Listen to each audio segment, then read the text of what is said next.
instead of a gas tax, or augmenting it. So, you're going to pay based on an odometer reading. There are some states that actually do safety checks. And as part of the safety checks, I remember when I was in Virginia, you'd have to go in and have emissions and the rest of that. And they always took your odometer reading. So it may well transition away from a gas tax into a road tax. Just some sort of generic driving tax. Well, I'm sure they're going to get money somewhere. There's no question of that. And my second question was an AI question. I noticed I installed the Bing AI app on my phone, and my brother-in-law is an entrepreneur, and I asked it to put together a biographical information on his career, and it did it. And it came up with all kinds of information. It went into LinkedIn and other places, and it came up with a history of his career. When I went to his house yesterday to show him what I had done, it came back and said, "Sorry, that's personal information, and we're not handing it out." And ChatGPT said the same thing. Basically, it said that we're not doing personal biographical information anymore. Does anybody? Yeah, they're changing rules in the middle of the stream.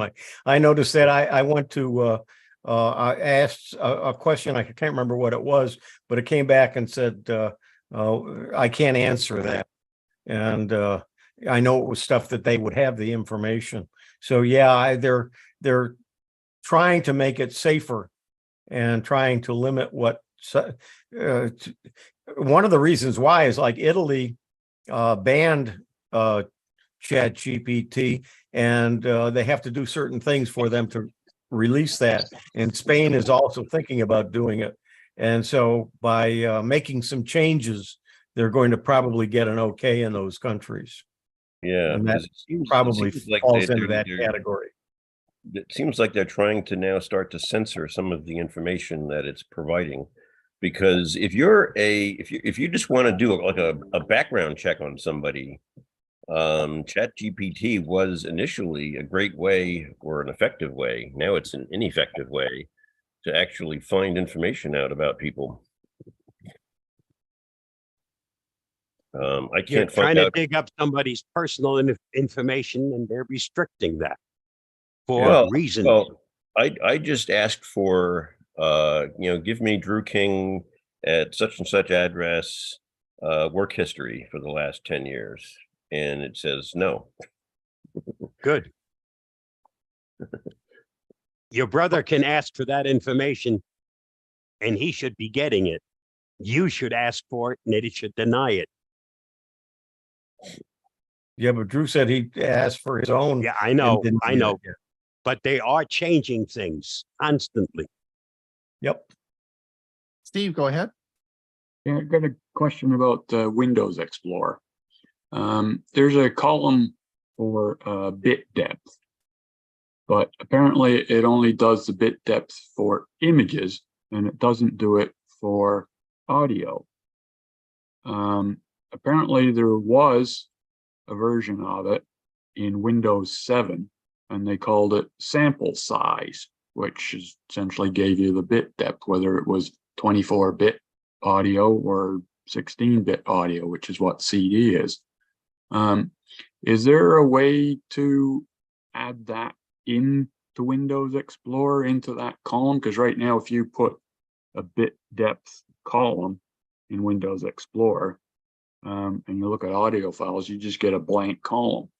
Is there a way to have it like enter something in the registry or something that'll get it to fill in that column? I never remember seeing that. It was in Windows 7. If you look at the properties on the audio file, it'll give you that information. Yeah, but the trouble is if you've got like 4,000 files, you're not going to go through each one at a time to try and find out whether it's a 24-bit or a 16-bit audio file. But it does it in pictures, which is completely nonsensical. I mean, who cares whether it's 8-bit their 10-bit or whatever in the picture, but you need to know what it is in an audio file. Oh, you know what? Bit depth, here it is. If I just went into File Explorer on Windows 11. Yeah, and if you look at a you- picture, it'll tell you what bit depth the picture is, but it won't do it for an audio file. Now I have if I right click next to type and size into a new column, you can choose bit depth and bit rate as an option to look at. Have you tried that? Yep. And it isn't there, whether it's 24-bit or 16-bit. That's what I need to know Sure. in a column. They did do it in Windows 7 and they called it sample size. But they took that out in Windows Vista. Question to ask Microsoft. Without using Audacity. I A wouldn't know. lot of people have asked Microsoft and got back a whole bunch of the usual garbage from Microsoft. Steve, I'm gonna move on that. I'm gonna get Carl. Carl, go ahead. Yeah, good morning. Let's see, Sunday it was in the mid-80s. Today it's going to be a high of mid-40s. It's 38 right now here in the Detroit suburbs. You're getting what we got on Friday, which was a drastic drop in temperature that's now moved across. Oh, thanks. I didn't know who to thank for that, Bob. Thank you. We got it from someplace else. And my question is, do what Snip and what Snip and I'm trying to think Sketch. Is there I and my friend who uses her computer a lot for her accounting work, lots of times you want to pull down the help screen, and of course with Snip and Sketch you can copy a portion of it, but you can't copy all of it unless you do it in pieces. And so there's two questions related to that. One is there a way to do the Snip and Sketch and get the whole thing? You try using the down arrow key or something, that doesn't help. And second question is, can you convert those images to text? Now, I asked that question of our Google photo gal, and she said how to do it on a smartphone, but how do you do it on a Windows 10 or 11 machine? I use a program called Snag from TechSmith, and it will do a panoramic scrolling. And so you choose that, and because I have some emails that I get, they're fairly long, and I need to copy it as an image. So what I can do is I just tell it, okay, I want to do the panoramic. I just move the down arrow, it continues down, and it makes one JPEG out of the whole thing. I think that's what you're talking about. Right. So Snagit does that. And the other thing Snagit will do is it'll read text from any image and make text out of it. And it has that ability too. Yeah. Wow, you got 2 for 1. You're betting 100%. Thank you, guys. Yeah, but it's not free. Oh, okay. It's not expensive, but it's not free. Oh, well, that's a solution. It's worth doing multiple images and pasting them together. She's all right with that because she can type text underneath it. She doesn't need the image to text, but it would be nice to be able to capture all of that text with one, like you said, using a down arrow key. That's great. I gotta get off here. My ham radio is yapping in the background.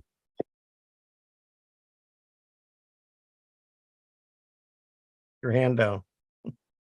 I got it. Okay.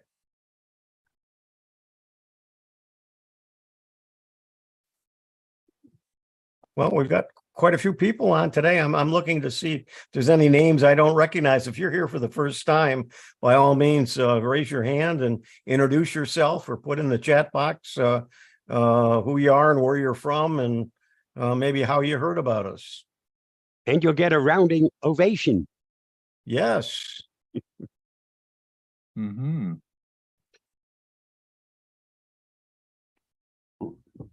Everybody's too We, quiet. I was just out checking. Today's garbage day here and it's recycling day and all. I've got a whole bunch of bins out there and the big storm just hit. And I thought the garbage truck usually comes like 15 minutes ago and they haven't come yet. So I'm thinking my garbage cans are going to end up way down at the end of the street. So. Is it snowing there? No, it's not snowing, Greg. We're supposed to get a half an inch to an inch tomorrow morning here. Really? No, we've been Really? mowing the grass for a month now and it's spring. It's great weather. It's just a big southeasterly blew in and it's just rainy and miserable. Yeah, we finally got some rain last night. Mhm. Yeah, we got some good rain. Yeah. Huey, your Not like mic is having some garbling. Mine? Yeah. Mine? Okay, let me- Yeah, it's a little Probably scratchy. crisp. A little scratchy. Yep. Sing us a few octaves. Do re mi. Indeed.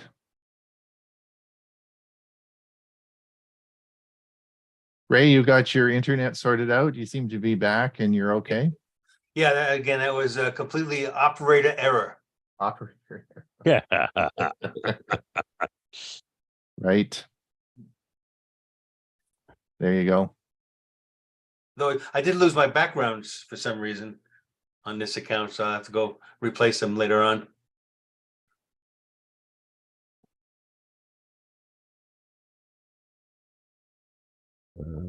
I just put in chat, on another computer, I did a Bing chat about the Steve's audio bitrate question, and I put it into the chat.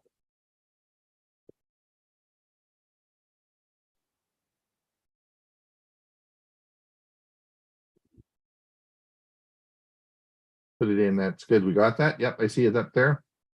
Being quiet. Thank you so much. It's there.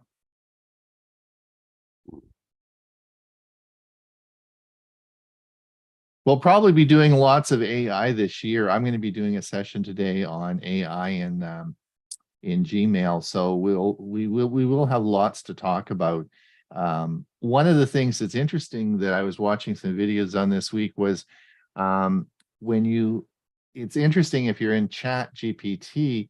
I mean, yes, it is just text editing that you can put in, but you can also ask it to design a spreadsheet, design a slide presentation, design, all sorts of things that you can do that will actually come up as a graphic rather than just as text. So, there's quite a lot that it will do other than just text. And we'll be showing you some of that as we move forward this year, because of course that's a big topic that will be here for a while, well, a long time in the future. It'll be part of our it'll be part of Windows 12, right, Bob? Maybe 13. Who knows? At the rate they're moving. Bob, if they didn't do number 9, you think they're going to do a number 13? For me, it's a lucky number. So we'll see what happens. But yes, lots of news.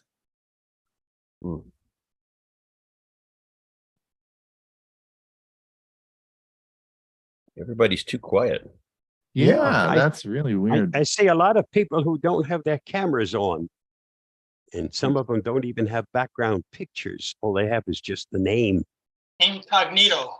Yes. I hate that when I'm giving a presentation because I don't know if anyone's there.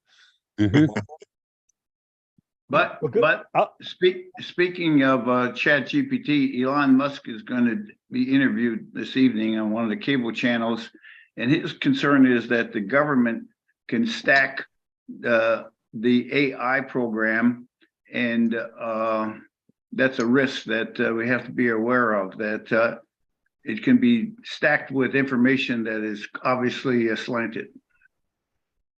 He also registered a domain name by the name of x.ai, and he's apparently working on his own AI database. He was one of the original people who funded OpenAI, which of course is ChatGPT, and then he left them. And one of the main reasons he left is that he wanted it to be free and open, and a nonprofit anyway. And when they went to profit, he had a disagreement with them and left. It's hard not to listen to him because he's going to be launching probably today the world's largest rocket. No, not today. No, that's They scrubbed it. Oh, he scrubbed Yep. it. Okay, well, I was watching it this morning. Yeah, And I was too. unfortunately, yep, we'll watch it again tomorrow morning. No, Yeah. I think Well, that they No, said they 2 said days. 48 hours. Yeah. I went to Florida a couple of years ago to see one of his launches, and what amazed me, saw the orange going up, and then I saw these two white lights coming down later. I didn't realize that was the returning first stage to a platform in the middle of the ocean. Yep. Murray, do you have a 1-minute question? Yeah, it's not really a question. I was just going to say that I've been finding that my ads, I know it's based on GPT, but I'm finding that the Bing AI is actually gives me better results. I asked it something this morning and it came back and says, I can't answer that. And then I went to Chat GPT and asked the same question and got the answer. So they're limiting some of the things it'll do. Yeah, they're just different things are different ones. Okay. Yep. Ron needs to start. Yep. Bye. Yep, we're gonna mute everybody and we're gonna get going, I think.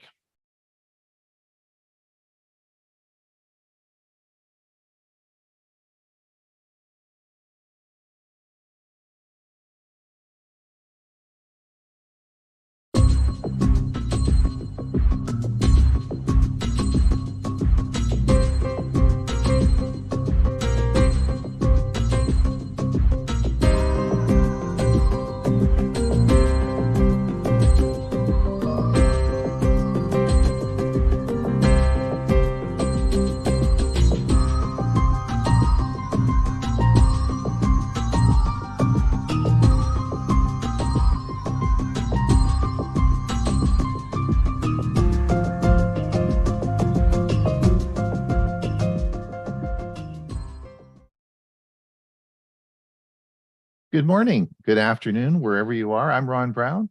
I'll be your host today. This is Tech for Senior. This is episode 159. It is April the 17th, 2023. If you're in the audience today, thank you so much for coming. We get our inspiration from your support. If you are over on YouTube, thank you for coming. If you are watching this as a YouTube short, please just click the link and it'll take you right to the show. And thank you as well for coming and watching the show. So big thanks to everyone.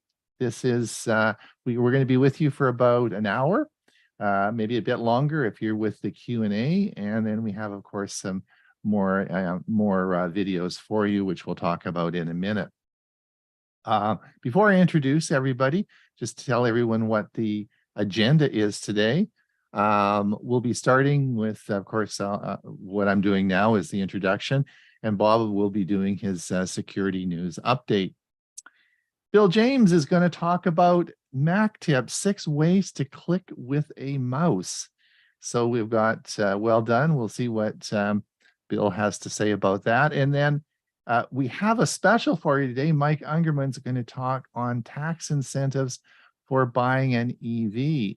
And you have 1 day to do it because I guess your tax day is tomorrow. So in the United States, you can race out and buy an EV car today and you can claim it on your income tax.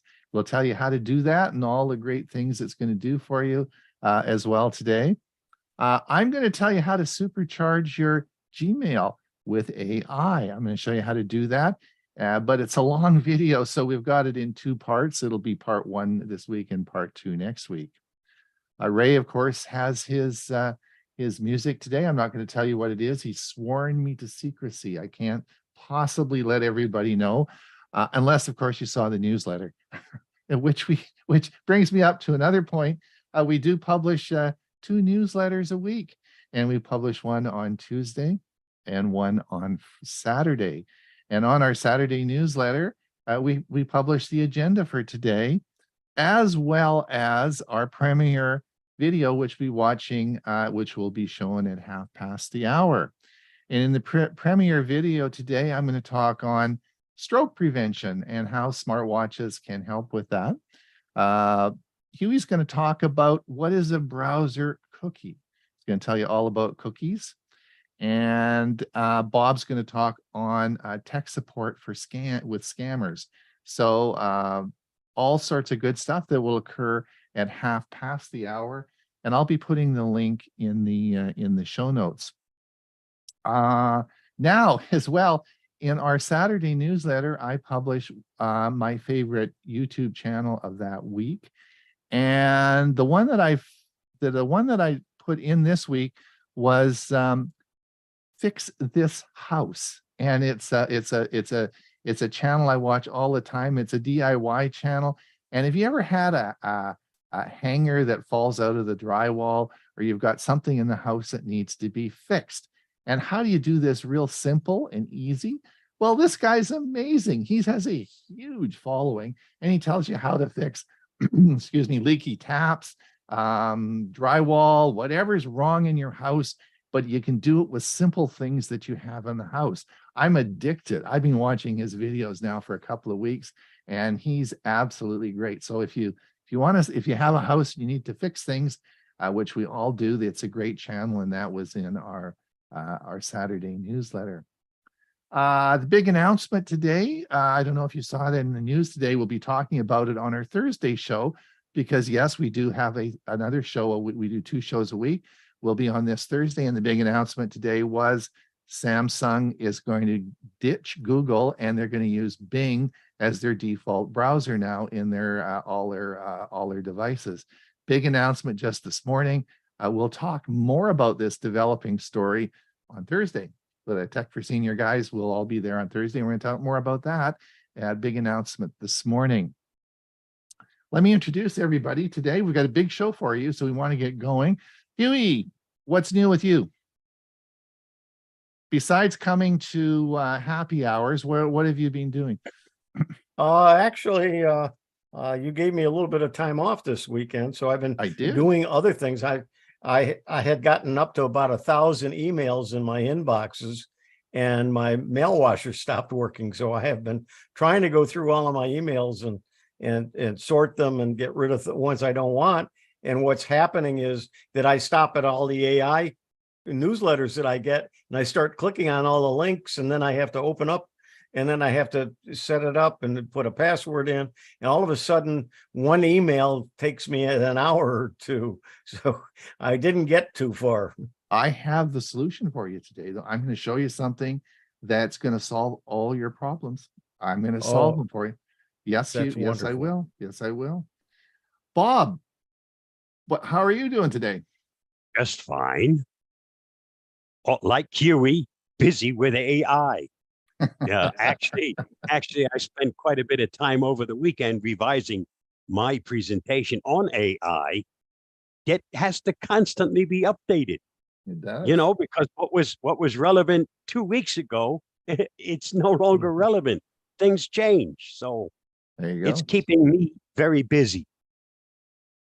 And Bill James, are you Mac now? Are you Windows? Are you Linux? I always get confused with what are you doing now? What?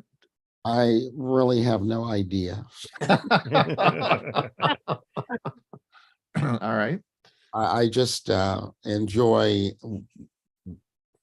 experimenting and working in all those different OSs, and it's been kind of fun.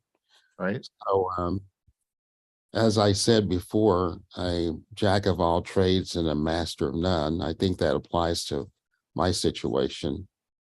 But well, I said to I said to Bill earlier today, I look at our excuse me, I look at our stats all the time, and last time when Bill did a Mac talk, our stats on our pub on YouTube went like crazy. It like tripled our viewing So I said, this is a great, I'll watch this show very carefully and see if, when we talk about Mac, if again, the same thing happens. So I'm anxiously waiting to see what happens with the show. I think it was an anomaly. So Yeah, we'll see. we'll see. We'll see. And Ray, how many fingers am I holding up? 14. A week ago today, I wasn't here because I was having cataract surgery on my right eye. And a week from today, I won't be here because I'll be having cataract surgery on my left eye. So right now I'm in this transition period, which is kind of strange. The one good eye is healing and the other one obviously the same, but you make little adjustments in your life and you get through with it. But at this point, but any kind of distance, I don't need glasses anymore. Good stuff. I'm glad it's all going well for you. And Mike, you got a smile on your face. Are you charging now, or what's happening with Very, very rainy day here in Florida today. see, not quite there yet with the power, right? All right. Well, we look forward to your big talk today, and maybe we'll have some people racing out to buy a car before the tax tomorrow, and they can get their rebate, right? Could be. You either give it to the government or give it to the car dealership. So you get your choice, eh? There you Yes. go. All right. Let's get going. What time is it here? Yeah, we should probably get moving on this because we've got a big show today. Bob, are you ready to roll? I thought I was. I guess I'm not. Hold on.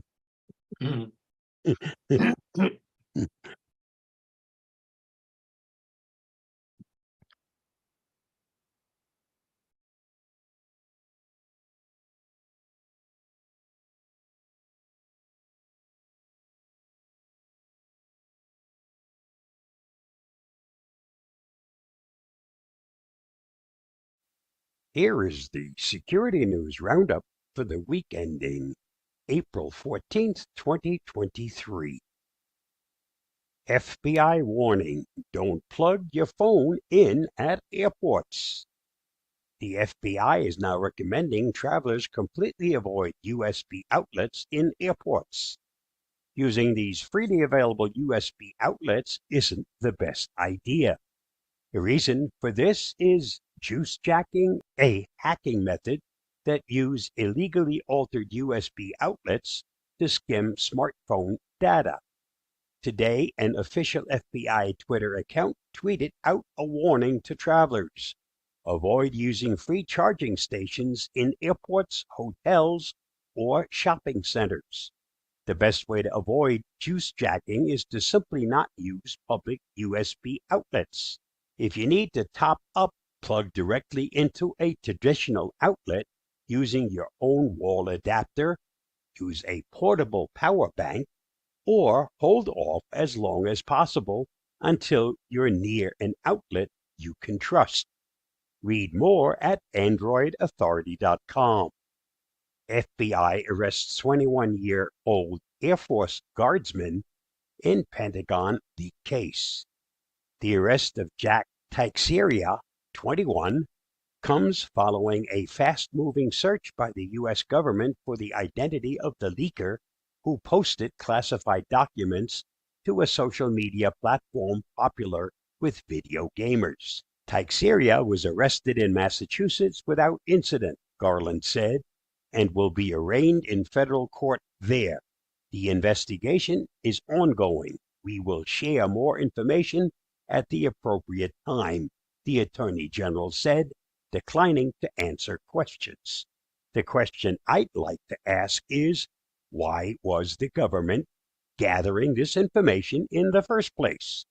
Read more at CNN.com. Canadian cloud accounting unicorn leaks WordPress admin credentials. The Cyber News research team discovered unsecured access to sensitive data belonging to Toronto-based cloud accounting software company FreshBooks. The firm exposed WordPress users managing the company's website, its source code, and server backups. It posed a significant security threat as malicious actors could have hijacked the company's website. The leaked passwords were hashed using the easily crackable WordPress MD5 PHPass hashing algorithm, leaving users' accounts vulnerable to hijacking. Read more at cybernews.com. Cody confirms data breach. 400,000 users' records and private messages stolen. Open source media player software provider Cody has confirmed a data breach after threat actors stole the company's MyBB forum database containing user data and private messages. What's more, the unknown threat actor attempted to sell the data dump, compromising 400,635 Cody users on the now defunct breach forum cybercrime marketplace. MyBB admin logs show the account of a trusted but currently inactive member of the forum admin team was used to access the web-based MyBB admin console twice, on the 16th of February and again on the 21st of February, Cody said in an advisory. Read more at thehackernews.com. Microsoft issues patches for 97 flaws, including active ransomware exploit.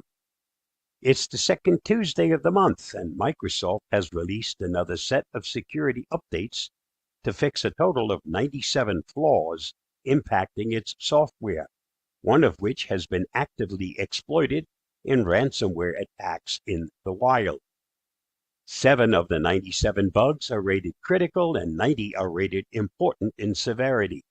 Interestingly, 45 of the shortcomings are remote code execution flaws, followed by 20 elevation of privilege vulnerabilities. The updates also follow fixes for 26 vulnerabilities in its Edge browser that were released over the past month. Read more at thehackernews.com. ChatGPT security. OpenAI bug bounty program offers up to $20,000 in prizes. OpenAI, the company behind the massively popular ChatGPT AI chatbot, has launched a bug bounty program in an attempt to ensure its systems are safe and secure. To that end, it has partnered with the crowdsourced security platform BugCrowd for independent researchers to report vulnerabilities discovered in its products in exchange for rewards ranging from $200 for low-severity findings up to $20,000 for exceptional discoveries. It's worth noting that the program does not cover model safety or hallucination issues, wherein the chatbot is prompted to generate malicious code or other faulty outputs. Read more at the Hacker News. Italy, the first country in the world to ban ChatGPT, said OpenAI could restore access to the chatbot if it adopts a series of measures to protect data privacy, including allowing users to correct or delete the incorrect things ChatGPT says about them. In a news announcement on Wednesday, the Italian Data Protection Authority, known as the Guarantee, stressed that OpenAI needed to be more transparent about its data collection processes and inform users about their data rights with regards to the generative AI. If those stipulations are agreed to in Italy, they'll eventually become requirements everywhere. Read more at gizmodo.com. This week's must-see on my YouTube channel. Two-factor authentication, 2FA. Why use it? What are the best options? Remember, your password will be stolen. It's not a matter of if, it's a matter of when.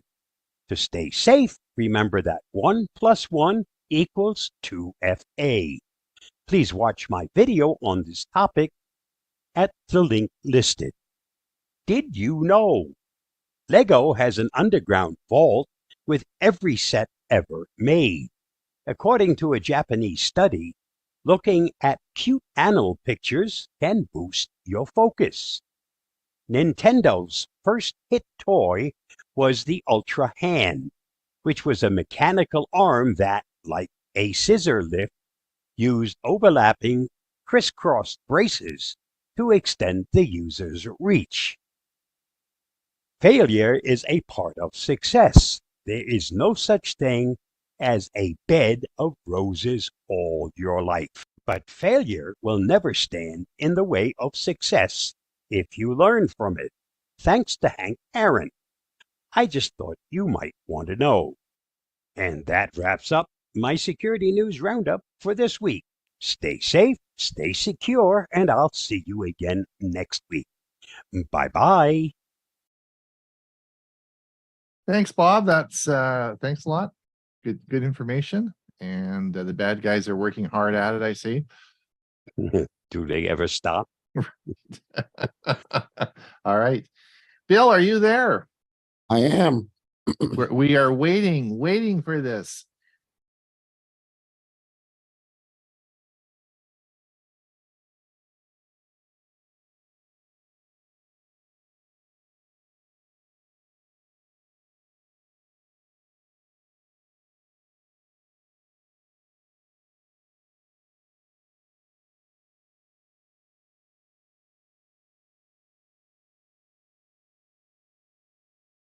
Good morning, everyone.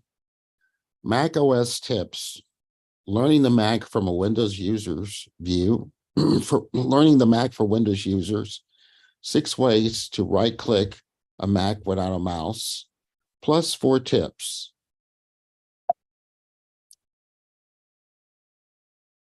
Before we get into the details of this presentation, any comparison of Macs and PCs needs to know that Macs are PCs. In fact, as Apple used to say in the boilerplate of every press release, Apple ignited the personal computer revolution in the 1970s with Apple II and reinvented the personal computer in the 1980s with the Macintosh. Nor is it, strictly speaking, a comparison between Mac operating systems and Windows, because a Mac can actually run Windows. The operating system on a PC or Mac is a fundamental part of the user experience. Windows 8 was something of a car crash in terms of design and customer satisfaction.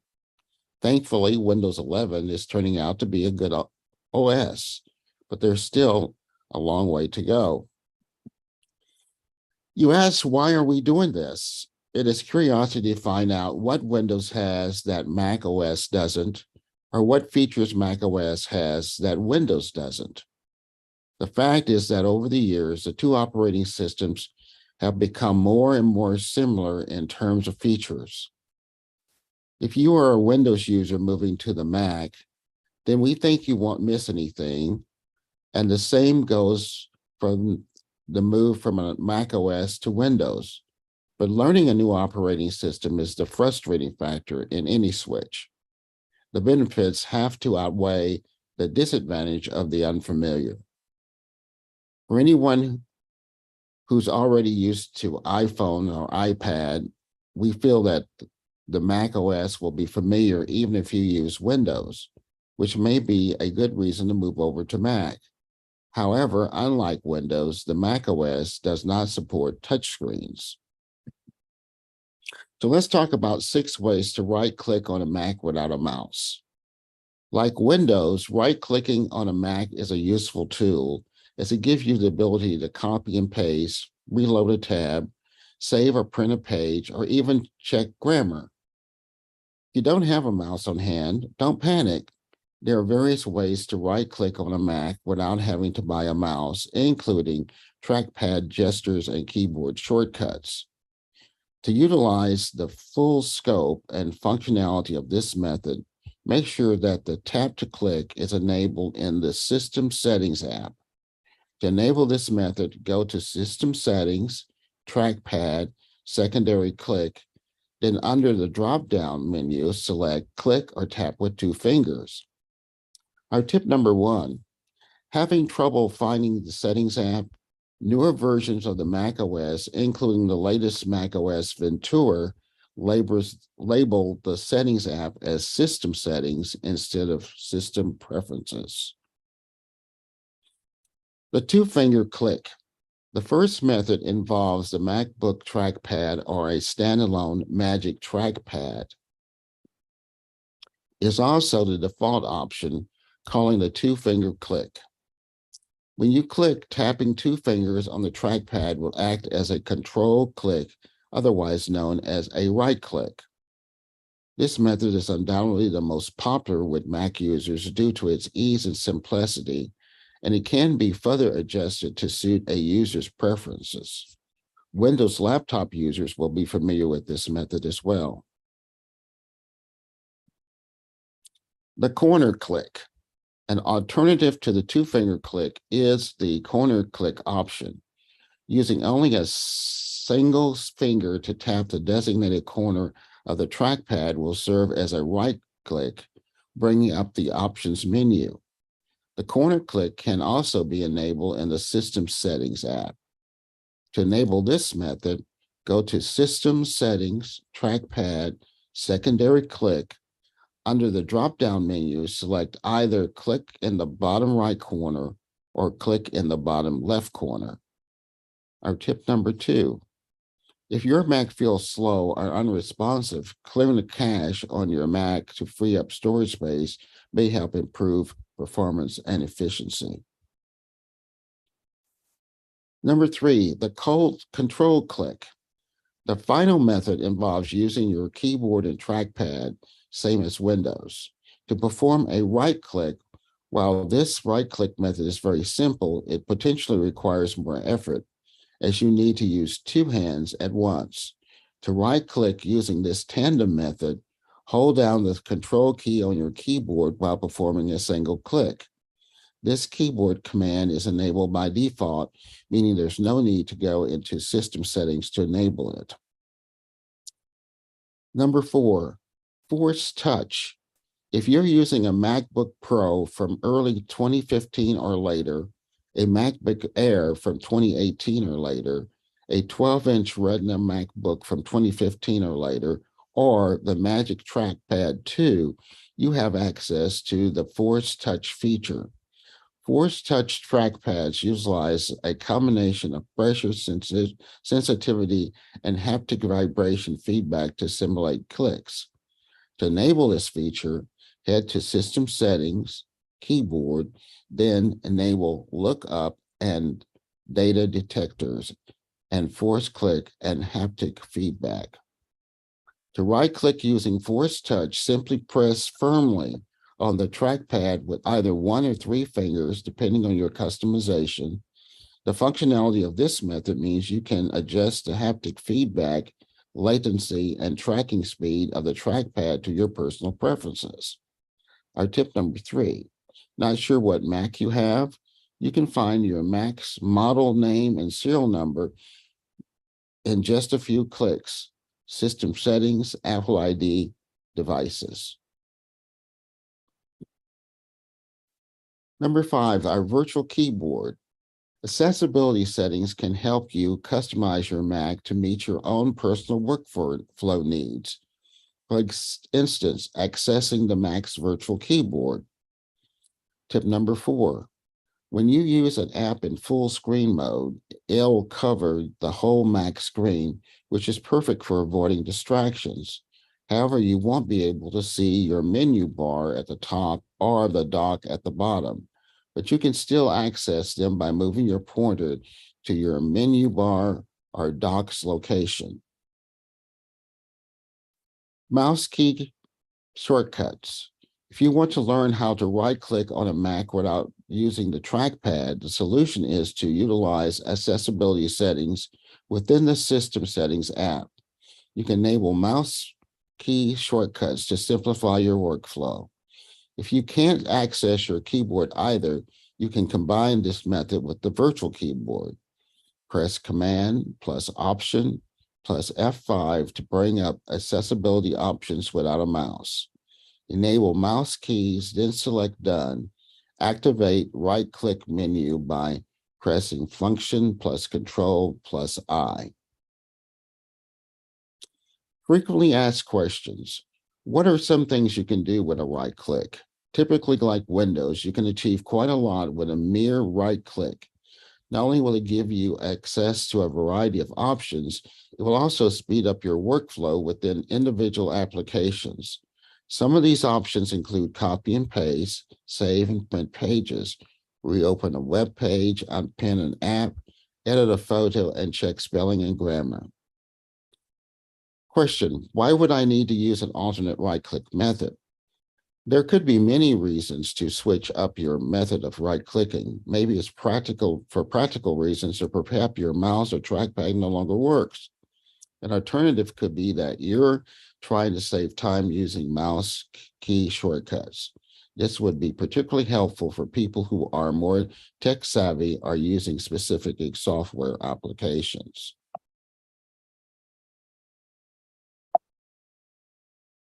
What method is most effective?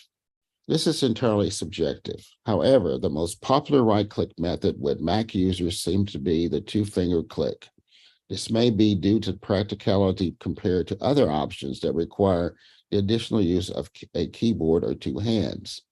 Additionally, if you have a choice to implement force touch, the haptic feedback and functionality of the Magic Trackpad can greatly optimize this method through personal customization. There is also an interesting argument for using mouse keys if you are familiar with shortcuts. Is there a way to right-click with the touch bar on a MacBook Pro? Unfortunately, if you have a MacBook Pro with a touch bar, the touch bar alone is not enough to prompt the right-click options menu. You can, however, configure your touch bar to add keys from your keyboard to the panel. For example, you can add the control key to your touch bar and right-click using the control click method mentioned earlier. Our sources is Make Tech Easier, April 12, 2023, 6 Ways to Right-Click on a Mac Without a Mouse by Daniel Bott. The image credits are from Pixel, all screenshots by Daniel Bott. Daniel is a tech enthusiast with a background in filmmaking, formerly a digital journalist for the BBC. He writes online and directs commercials. He's a strong advocate for utilizing evolving technology and pushing it to its limits. Thank you, Phil James, Mac OS Tips, Tech for Seniors. Back to you, Ron. Thanks a lot. Murray will be doing the questions in our Q&A. Okay. Thanks a lot, Bill. That was really, that's great. Before we get to going on Mike Hungerman's section now, I just wanted to remind everyone that we do have, if you do want to donate to Tech for Senior and help us pay the bills, like Tom Euler did this week, please do so. You'll find the link on our website and all the videos that we make. Thank you, Tom, for your generous donation this week. Mike, I'll play your video for you. Is that okay? That'll be great, and I'll be posting links in the chat. That's great. And then you'll be around for the Q&A afterwards. Okay, let's see what Mike has to say.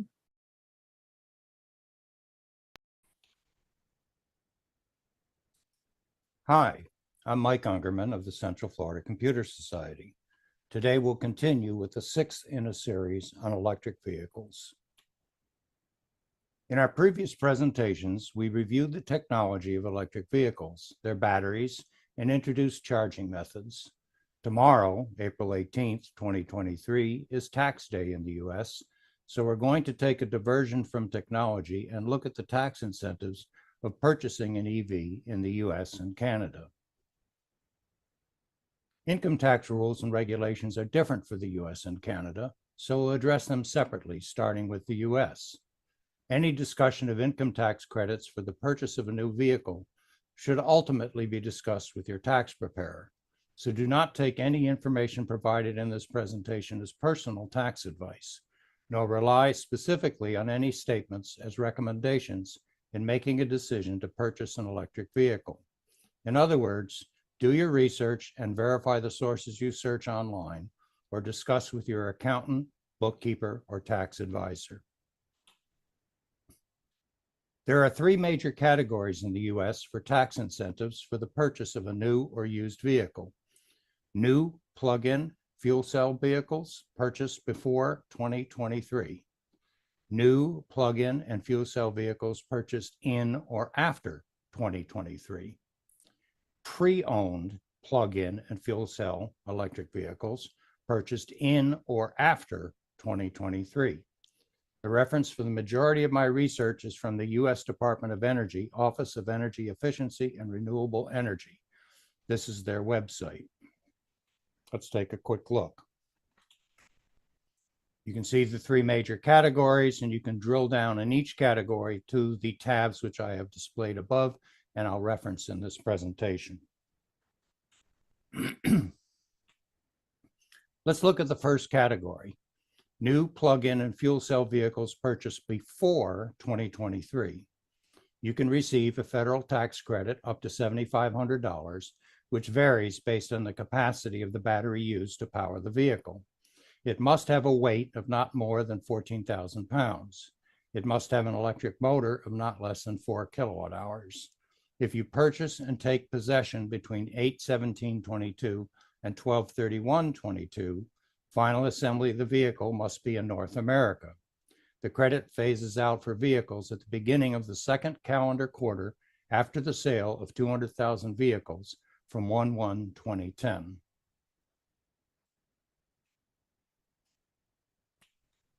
Let's take a look at that tab.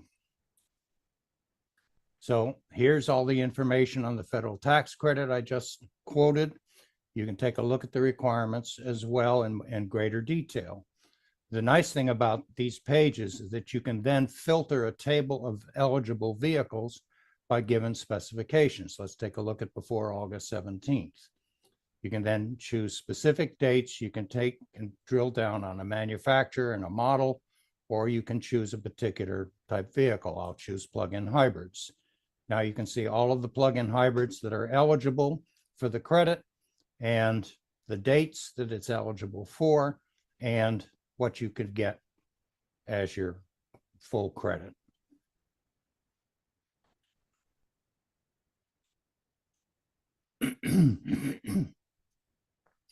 Now let's look at new plug-in and fuel cell vehicles purchased in 2023 or after. You can receive a federal tax credit up to $7,500, which varies based on the MSRP, final assembly location, and the purchaser's modified adjusted gross income. So now you have an income test. It must have a weight of not more than 14,000 pounds. It must have a battery capacity of not less than 7 kilowatt hours. It must be made by a qualified manufacturer according to the IRS. Final assembly of the vehicle must be in North America. After April 18th, it must meet critical minerals and battery component sourcing requirements. And the MSRP can't exceed $80,000 for vans, SUVs, and light trucks. Other vehicles, normal cars, for example, cannot exceed $55,000. Let's take a look at the website. Similar page with the requirements and the ability then to enter your filters. Let's take a look at all electrics. And let's, for example, the Cadillac Lyriq, I can get a $75,000 credit and the MSRP, and it goes on.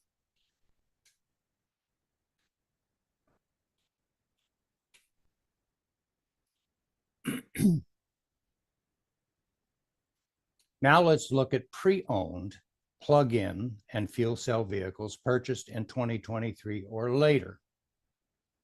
A federal tax credit is based on 30% of the sales price up to $4,000. It must have a sales price of $25,000 or less and have a model year at least 2 years earlier than the year of purchase. The purchaser must pass a modified adjusted gross income limit, as before. It must have a weight of not more than 14,000 pounds. It must have an electric motor of not less than 7 kilowatt hours. The transaction must be with a dealer. The credit is non-refundable. You can't get back more than you owe in taxes, and it can't be applied to future years' taxes. So let's take a look at that page. Once again, you could here calculate your credit if you know the sales price. And you can take a look at the requirements. We can go to the same table. We can choose plug-in hybrids for an example and scroll down through the many vehicles that meet the requirements and see which ones will actually be eligible for you to buy used.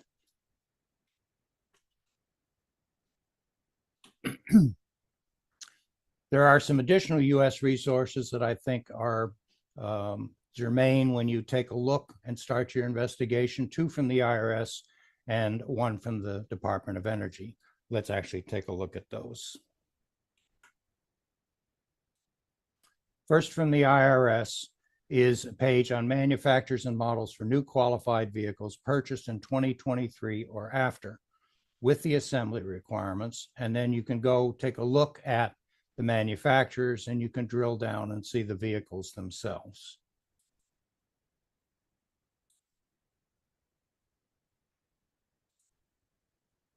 You see, not everybody has got the individual models listed as of now, but this will update on a regular basis. Next is a PDF document fact sheet from the IRS. This one will update periodically as rulings are made. I expect to see one come out, if not today, tomorrow, or this week, that will update many of these topics. They're going to address eligibility rules, income and price limitations, when the requirements apply, eligibility for each one of the previously owned vehicles, income and price limitations, claiming previously owned vehicle credit, and qualified consumer clean vehicles credit. A lot of reading. Then we have a page that actually lets you pick when you're going to buy the vehicle. And if you scroll down, if you've got a vehicle in mind and the dealer can provide you with the VIN number, you can enter the VIN number and see in advance whether the vehicle will meet the qualifications.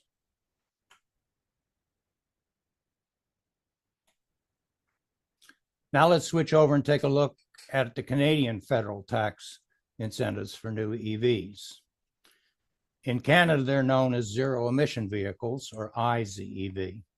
In order to encourage the adoption of ZEVs, Canada launched this program in May of 2019, which has been extended to 2025 depending on funding. If the battery's range is greater than 50 kilometers, essentially for a plug-in electric vehicle, then they're eligible for up to $5,000 in a tax incentive.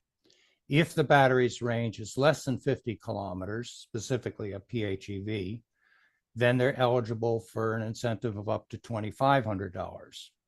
Passenger cars MSRP must be less than $55,000, and you can have upgrades up to a maximum of $65,000 total price. Station wagons, light truck, SUV, minivans, they're less than $60,000, and again, upgrades up to a maximum of $70,000. Then there are provincial tax incentives for new EVs. British Columbia cars can have an MSRP maximum of $55,000. Station wagons, minivans, SUV, light trucks, and passenger vans have an MSRP maximum of $70,000. British Columbia adds an income test to their rebate requirements, which are shown here. In Quebec, you have both new and used EV tax credits. New BEVs have an MSRP maximum of $60,000 and a rebate of $7,000 max. New PHEVs have an MSRP maximum of $60,000 with the rebate calculated on the size of the battery. So it's either $5,000, $2,500, or $300. Used EVs must meet manufacturer's requirements, have a 4 kilowatt hour battery or more. It must have been purchased at a dealer and be 3 or 4 years old. Maximum rebate is $3,500. Incentives are also available for home charging stations at work, and multi-unit building charging stations. I have a bunch of Canadian references. I've also got them queued up, and the links I will provide. We'll take a quick look at those. Drive Canada, or Drive Electric, I should say, is a Canadian site which helps you find EVs across Canada and take a look at their specific requirements. Federal requirements, here's the press release talking about their zero emission vehicle credits. Their light duty zero emissions, and it showing that it's continuing until March 31st, 2025, or until available funding is exhausted. Then a breakdown of the purchase and lease incentives and links to help you find the vehicles and their eligibility dates. And then a listing of eligible vehicles in a table. Ron showed me the one for his new Toyota. Here's the British Columbia site for individuals, the requirements and their income requirements, and the vehicles that you can get your rebates and when you can get them and how to apply. They also help you find the EVs, filter by make and model, price ranges, and then see the EVs that meet the requirements. Here's Quebec's, their new vehicle rebate, the home charging station rebate, used vehicle rebate, charging stations at work, multi-unit building charging stations. And then you can do both a new and a used vehicle rebate search, very much like you can do in the US websites to drill down and find the vehicles that meet the requirements.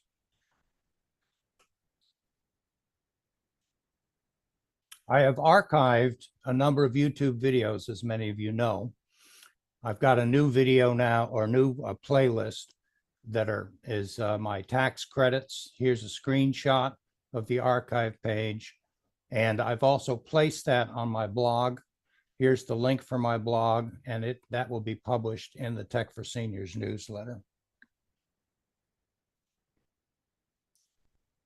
So, reducing your cost of EV ownership may benefit from a tax incentive provided by the US or Canada. A lot of research is required in advance of purchasing or leasing your new or used EV, given the complexity of our tax codes. The financing choice of your vehicle, purchase, cash, lease, loan, that can determine whether you're eligible for a tax credit or whether you get it or a leasing company may get it. The following presentations will probably continue on EV technology. We did not finish our charging review.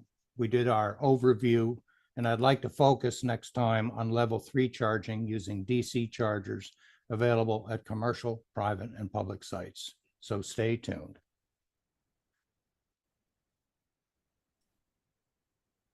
And as I mentioned, I have posted in the chat my blog site and the links that we covered in today's presentation. Thanks, Mike. That's great. And don't forget, Mike's playlist that has all this is in our Saturday newsletter. So it's there. And thanks. I have some questions for you as well. We'll talk about that in the Q&A. So we'll do that. All right. Now we're going to move on. I wanted to talk about AI using Gmail, and I have a video prepared. The video is too long to play in the short time that we have left, so I've cut it up into 2 sections. So we'll play this just until the music outro. We start the music outro. So I'll let me just get going here, and we'll start this.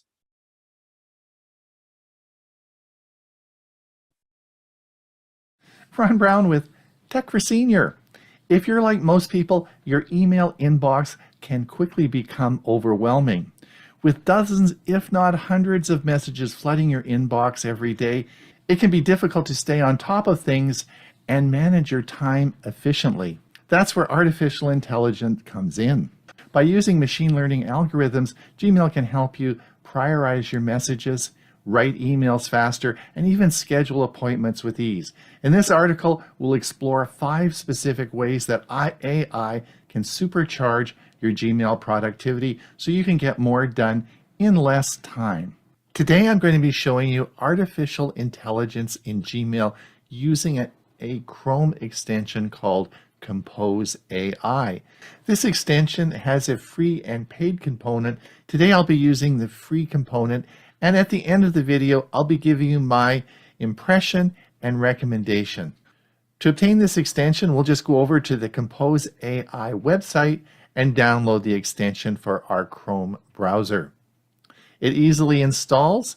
It will be available for you right after installation. You can turn the extension on or off, and in my experience, it works quickly and doesn't interfere with the speed of your computer. It sits as resident in your Gmail software. So in this video, I'm going to be going over 5 features of Compose AI that will help you increase your productivity in Gmail. So the first feature of Compose AI I'm going to show you is called Compose Anything. Let's have a look. All right, here we are in my Gmail account, and I have created an email that we're going to put some body and text into.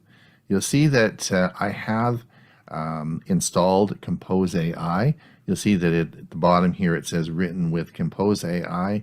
And to start AI, all you have to do is put your cursor in the body of the text and 2 forward slashes. And this brings up, of course, the Compose AI menu. So the first thing you'll notice when you forward slash twice, you'll see that it brings up the AI menu. So when using AI for writing, the first thing you want is to define what thing you want. And if you come down the menu here, of course, you can type anything you want in this line, but let's come down because Compose AI has already predefined some templates for you. Let's have a look at this.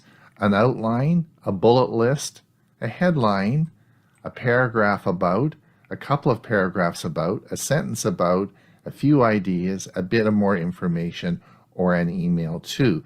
So it can pre-select that, or you can type anything in here. And once you define what it is you want written, like a thing, then you have to fill in what the thing is about.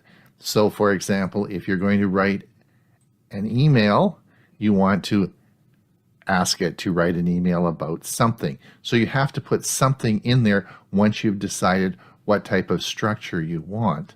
And I'll give you an example on how this is going to work. So in this example, I'm going to send Hewie Poplock an idea I have for an upcoming program at Tech for Senior. I'm going to talk about satellite internet. So I've asked Compose AI to write an outline for a blog post on the benefits of satellite internet.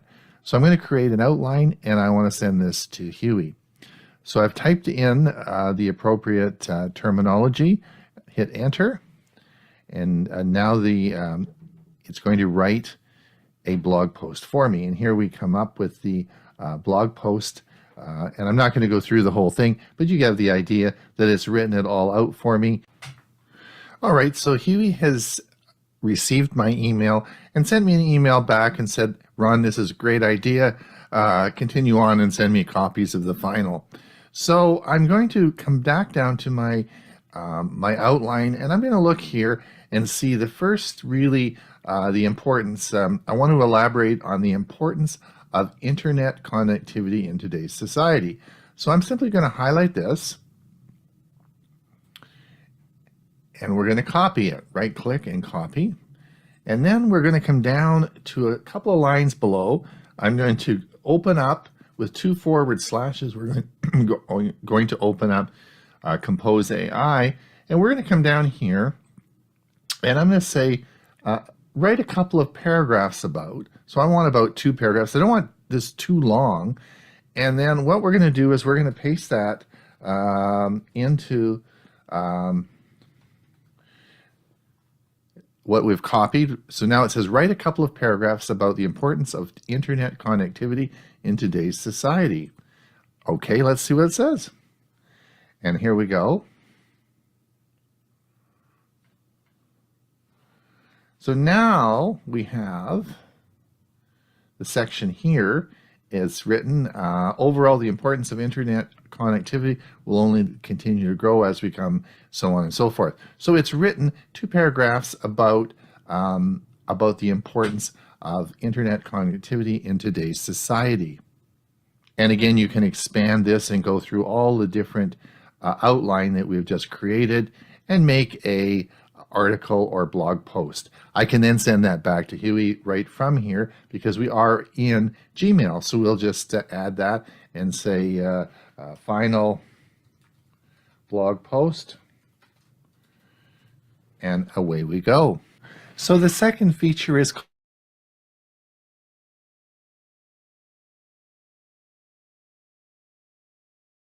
so stay tuned for part 2 next week. We'll finish that off next week, and you'll be able to see the full video on our channel this week as well.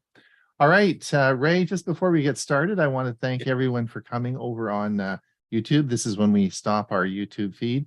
But don't forget, we have another show this week on Thursday. And if you want to come over for the Q&A, we still have lots of room here in our Zoom meeting.